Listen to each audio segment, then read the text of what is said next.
Olá, queridos, graça e paz do Senhor Jesus. Aqui é o pastor José Alves, mais uma vez com todos vocês. Deus abençoe a sua vida, você que está nos acompanhando em mais uma de nossas transmissões. Bem-vindos à nossa última ministração da série Curados pela Palavra. Nosso desejo, mais uma vez, é que o Senhor abençoe a sua vida, abençoe o seu coração e você seja curado, seja curada em mais uma área da sua vida, que é a área que nós vamos falar hoje, curados do desespero. Foram várias semanas juntos orando, declarando, fazendo declarações de cura, aprendendo princípios da palavra de Deus. A Bíblia Sagrada nos diz, o Salmo de número 107, versículo 20, enviou-lhes a sua palavra e os curou. Para mim foi um prazer muito grande poder conduzir vocês nas reflexões, nos estudos, nas ministrações da Palavra de Deus durante todas essas semanas, e eu tenho certeza que hoje será também algo muito especial para a sua vida, para o seu coração. Nós vamos encerrar falando sobre esse tema e você vai continuar declarando cura de Deus, restauração de Deus, sanidade de Deus para a sua vida e para a sua casa. E nós já estamos orando e preparando a próxima série de mensagens que eu tenho certeza também vai abençoar você. Nos nossos pequenos grupos também nós temos estudado estes temas, aprofundado através dos vídeos. Se você quiser acompanhar novamente estas pregações, você pode ir até o canal do YouTube da nossa igreja, AD Gramato, e você vai ver ali as pregações na íntegra, tem as pregações completas e tem também o resumo da pregação com vídeos mais curtos, com perguntas de reflexão para que você possa estudar individualmente, fazer o seu devocional, ou se você quiser estudar também com o seu pequeno grupo, com o seu grupo de amigos, vai ser algo que vai abençoar grandemente você e aqueles com os quais você vai estudar junto à Palavra de Deus. Nós temos feito isso aqui na nossa igreja e tem sido algo muito prazeroso poder participar. Os irmãos que estão participando dos pequenos grupos, eles assistem previamente os vídeos e depois trabalham as perguntas de reflexão. Tudo isso nós fazemos para proporcionar ferramentas, proporcionar conteúdos, proporcionar as mais diversas maneiras para que você possa aprofundar o seu conhecimento na Palavra de Deus. Muito bem, na transmissão de hoje eu quero trazer para você a Palavra de Deus sobre o tema Curados do Desespero. Nós estamos ainda vivendo, principalmente no Brasil, no Rio Grande do Sul também tem se agravado bastante a própria questão desta pandemia, muitas pessoas sendo infectadas, algumas infelizmente vindo a óbito, e isso tudo tem trazido ainda muito impacto, não somente físico, não somente na saúde física, mas no estado emocional, na perspectiva de futuro, na vida espiritual de muitas pessoas. E neste momento nós temos que encontrar abrigo, consolo, encorajamento, fortalecimento na Palavra de Deus.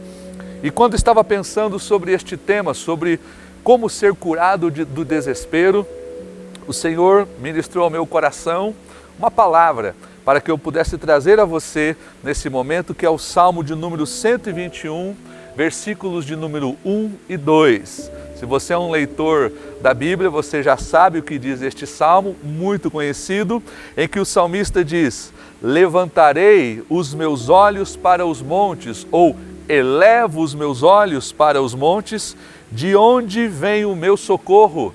E ele responde dizendo: o meu socorro vem do Senhor que fez o céu e a terra. Essa é a palavra de cura para você hoje, palavra de Deus para curar você do seu desespero. Eu sempre começo trazendo uma definição. E o que é desespero? Preste atenção. Desespero é um estado emocional de extrema. Estado emocional de extrema tensão, ansiedade e medo. Uma pessoa desesperada, ela está abalada nas suas estruturas emocionais. E ela então entra num estado emocional de extrema tensão. Ela vive uma tensão muito forte nas suas emoções, que leva também a ela a ter coloca ela num profundo estado de ansiedade e leva essa pessoa a sentir muito medo. Então veja bem, tensão, ansiedade e medo, 3 fatores que pressionam as emoções de cada um de nós, que nos leva ao estado que nós chamamos de desespero. Além disso, uma pessoa mergulhada num estado de desespero, ela não consegue sair com facilidade. Então aqui uma orientação: não julgue nenhuma pessoa que estiver passando por um estado de desespero. Não julgue. Não pense que isso é algo simples. Não pense que com uma simples receita, com uma palavra motivacional, você vai conseguir resolver o estado de desespero das pessoas. Sempre quando eu converso com algumas pessoas que já passaram por estágios emocionais estressores, eles sempre dizem: olha, eu não desejo isso para ninguém. Só quem já passou para poder dizer qual é a sensação, o que vem na sua mente, o seu estado emocional. Só quem já passou.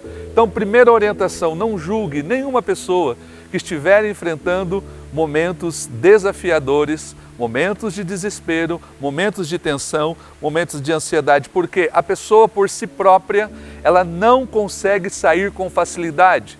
Isso não quer dizer que ela não deva lutar e trabalhar para sair, mas não é algo muito fácil. Por que ela não consegue? Porque a sua percepção negativista da situação contribui para que ela sempre esteja para baixo. Então, uma pessoa que está num estado de desespero, ela começa a ter uma percepção muito negativa de tudo que está acontecendo à sua volta. E essa percepção de negatividade em relação à vida sempre vai colocar o seu estado emocional, as suas motivações para baixo.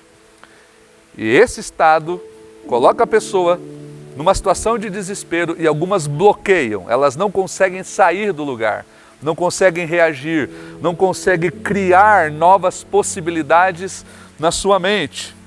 E quando isso ocorre mais de uma vez, quando isso começa a se repetir várias vezes, isso assume completamente o controle das emoções do indivíduo. Estou trazendo para você aqui algumas definições, mas pode ser que alguém que esteja me assistindo nesse momento esteja exatamente passando por todos esses fatores, esses sintomas que eu estou trazendo, que eu estou mostrando. Se esse é o seu caso, eu quero ser solidário com você, nós vamos orar com você, não estou aqui para julgar você, mas eu tenho uma palavra de Deus para a sua vida. E nesta série nós estamos orando para que a palavra de Deus, ela produza cura sobre você. Nós queremos enviar essa palavra de cura de Deus sobre a tua vida em nome de Jesus. Se você tem pessoas na sua volta, no seu ciclo de relacionamento, talvez dentro da sua casa, da sua família, que estão vivendo estes momentos, se ela não estiver assistindo essa mensagem, chame ela para assistir. Depois você pode enviar para ela também o link para que ela assista, que eu acredito que essa palavra poderá ajudar muito e muito, não somente você, mas aqueles que você ama. Agora, então, olhando para este salmo, quais são as palavras de cura que o Salmo 121 traz para aqueles que estão em desespero? Quais são as palavras de cura? Em primeiro lugar, o salmista está dizendo que nós precisamos redirecionar o nosso foco. Primeira palavra de cura: redirecione o seu foco. Ele está dizendo o seguinte: levantarei os meus olhos para os montes. Eu levantarei os meus olhos. Você se lembra que uma das definições da pessoa desesperada, ela tem uma percepção negativa da sua vida e a sua tendência sempre está para baixo, nas suas motivações, na sua própria contemplação da vida. Ela não consegue erguer, ela não consegue ampliar a sua visão. E a primeira coisa que o salmista está dizendo é: levante os seus olhos, redirecione o seu foco, redirecione o seu olhar, redirecione a sua visão. Para nós entendermos este salmo, do porquê o salmista está dizendo isso, nós precisamos entender, queridos, que este salmo ele usa a linguagem dos judeus peregrinos que iam das suas cidades para a cidade de Jerusalém. Judeus que moravam fora de Jerusalém, moravam fora das fronteiras de Israel. Esses peregrinos judeus, quando iam para Jerusalém, eles iam para as festas religiosas. A gente vê isso acontecendo bastante no Novo Testamento. E a viagem naqueles dias era uma verdadeira peregrinação. Viajar para Jerusalém, mesmo para aqueles que estavam dentro do país de Israel, como para aqueles que estavam fora das fronteiras de Israel, as viagens eram desafiadoras, porque não tinham as comodidades de hoje. Hoje nós temos ruas, nós temos asfalto, nós temos iluminação, tem postos policiais, tem restaurantes, tem banheiros, tem hotéis, tem GPS, sistemas de navegação. Naquele tempo não tinha nada disso. Então aquelas viagens elas eram cansativas e perigosas. Por isso que o foco dos peregrinos, quando estavam indo para Jerusalém, estavam nos perigos do caminho. Eles tinham que sempre ficar atentos porque não sabia que problema podia dar, se teriam ladrões e assaltantes no caminho. Então fazer uma viagem, fazer uma peregrinação até Jerusalém era desafiador e também ao mesmo tempo perigoso. Mas algo acontecia à medida que os peregrinos, que geralmente iam em caravanas, eles iam se aproximando de Jerusalém. E à medida que eles iam se aproximando de Jerusalém, eles começavam a avistar os montes. E à medida que eles começavam a avistar os montes, mesmo que eles estivessem ainda geograficamente longe da cidade, mas os seus olhos começavam a ter um foco diferente. À medida que eles iam avistando os montes que estavam ali em volta de Jerusalém, o foco deles saía dos perigos da estrada e começavam a se direcionar para os montes. Então a referência deles já não eram mais os perigos do caminho, mas era o destino. Você sabe o que isso quer dizer para mim e para você? Nos momentos de desespero, quando estamos vivendo os perigos do caminho, da jornada da nossa vida, se nós ficarmos apenas olhando para as circunstâncias que nos cercam, nós vamos perder a referência, nós vamos perder a nossa perspectiva será muito limitada, a nossa perspectiva será muitas vezes desesperadora, a nossa perspectiva será desgastante, como era para os peregrinos. Mas à medida que eles estavam avistando os montes, eles sabiam que ainda estavam longe, mas eles tinham uma referência de um ponto de chegada, e aquilo renovava a força deles, porque eles sabiam que estavam mais perto do que antes. Eles sabiam que estavam chegando no lugar para onde eles tanto estavam desejando chegar, que era a cidade de Jerusalém. Aonde nós direcionamos o nosso foco, nós direcionamos as nossas energias, guarde isso. Aonde você direciona o seu foco, é para onde você vai direcionar a sua energia. Tudo aquilo em que você foca se expande, guarde este princípio também. Se você foca no medo, o medo se expande. Se você foca na falta de perspectiva, a falta de perspectiva, ela vai se tornar mais profunda. Se você focar apenas no problema, adivinha o que vai acontecer com o problema? Ele vai se expandir. Tudo o que você precisa nesse momento de crise é de um novo foco para se concentrar. E eu estou aqui para apresentar a você o nosso foco, que é o Senhor Jesus Cristo. Hebreus capítulo de número 12, a Bíblia diz: nós que estamos rodeados de uma tão grande nuvem de testemunhas, devemos correr com perseverança a carreira que nos está proposta. E de que maneira devemos correr esta carreira? O escritor aos Hebreus diz: fixando os nossos olhos, olhando para Jesus, que é o autor e consumador da nossa fé. Se você é uma pessoa que tem enfrentado falta de perspectiva, eu quero te dar aqui nesse momento a maior perspectiva que você pode ter, que é o Senhor Jesus Cristo. Eu me lembro agora da história de uma nadadora, uma mulher, Florence Chadwick. Ela foi a primeira mulher a fazer uma grande travessia de mais de 30 quilômetros a nado. E na primeira vez que ela tentou fazer essa travessia de mais de 30 quilômetros, praticamente 40 quilômetros, foi num dia que tinha uma neblina. E os seus treinadores, a sua equipe estava acompanhando ela de barco. Alguns tiveram que afugentar, inclusive, tubarões para que não pegasse ela, para que não atingisse ela, para que não ferisse ela. E aquele dia estava nublado e ela nadou por aproximadamente 15 horas. E ela estava a poucos quilômetros de onde ela deveria chegar. Mas depois de 15 horas nadando, bem perto de onde ela tinha que chegar, ela pediu para parar, desistiu e entrou dentro do barco. E quando alguém perguntou para ela por que ela parou estando tão perto da linha de chegada, e ela disse o seguinte: aquele dia estava nublado, não é uma desculpa que eu quero dar, mas naquele dia estava nublado.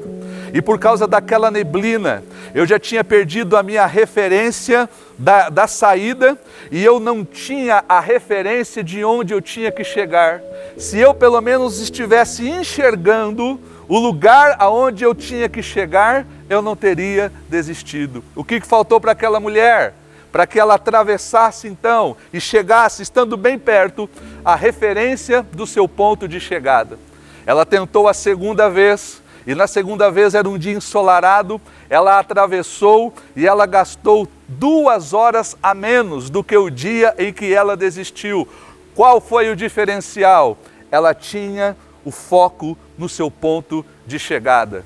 Queridos, à medida que nós vivemos este momento de pandemia, este momento de desespero, este momento desafiador, nós não podemos perder o foco do nosso ponto de chegada. A razão pela qual nós continuamos a pregar o Evangelho, a razão pela qual continuamos a crer, a razão pela qual continuamos liderando, pastoreando, a razão pela qual continuamos crendo que Deus está e irá realizar obras extraordinárias, é porque nós temos um ponto de referência. Nós estamos olhando para a Jerusalém celestial. Os nossos olhos não estão naquilo que vemos, como disse o apóstolo Paulo, não atentando nós para aquilo que vemos, mas para aquilo que nós não vemos, porque aquilo que nós vemos são coisas temporárias, mas aquilo que nós não enxergamos ainda com os olhos físicos, mas com os nossos olhos espirituais, é uma realidade espiritual e uma realidade eterna. Nós não estamos com a nossa visão limitada às realidades da terra. Não somos pessoas que estamos negando a realidade, mas não somos pessoas que seremos dominadas e sequestradas por essa realidade, porque nós servimos a uma realidade maior. Glória ao nome de Jesus. Segunda palavra, primeiro, redirecione o seu foco. Segunda palavra, amplie a sua perspectiva. Ele disse o seguinte: eu elevo os meus olhos, eu estou agora focando os meus olhos nos montes, e eu pergunto, de onde me vem o socorro? E ele diz, o meu socorro vem de alguém que inclusive é maior do que os montes. Além de redirecionar o meu foco, eu amplio a minha perspectiva além do monte, porque o meu socorro não está necessariamente no monte. O meu socorro vem do Senhor, que está além do monte, que é o Criador não só do monte, mas é o Criador do céu e da terra. O salmista está dizendo que o monte era como uma âncora que levava os judeus a ampliarem as suas perspectivas, pois os montes faziam referência não a um lugar em si, mas ao Deus do lugar. Os montes eram como âncoras. Quando eles começavam a avistar o monte, eles estavam dizendo, Jerusalém está perto, isto é, o lugar aonde Deus habita está perto. Para eles, o monte era uma âncora que estava dizendo, você está chegando no lugar aonde Deus está. Os montes eram referências da presença de Deus.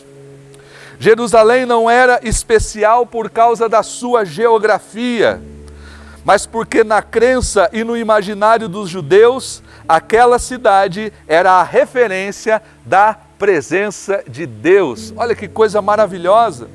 Então, ao olhar para os montes, mesmo que à distância, aqueles montes faziam os judeus se lembrarem do Senhor. Glória a Deus!